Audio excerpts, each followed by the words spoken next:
Je vais vous raconter cette histoire complètement folle du plus grand fou rire jamais recensé.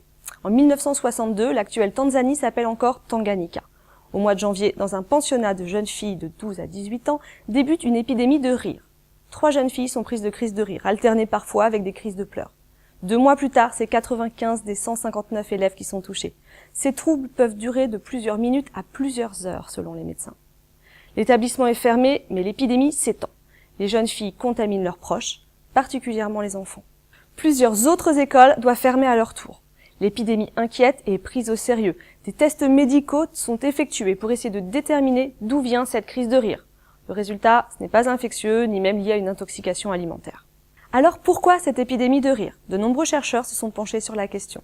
En Afrique, le rire peut témoigner de l'angoisse. Cette épidémie intervenant peu après la proclamation d'indépendance, certains sociologues évoquent les conflits émotionnels des enfants issus de milieux hyper traditionnels qui se retrouvent confrontés à des idées totalement différentes à l'école. Vous voulez un autre exemple d'hystérie collective associée à une épidémie? L'épidémie dansante que l'on connaît aussi sous le nom de danse de Saint-Guy.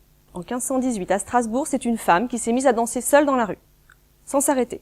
En une semaine, 34 personnes dansaient avec elle et en un mois, 400.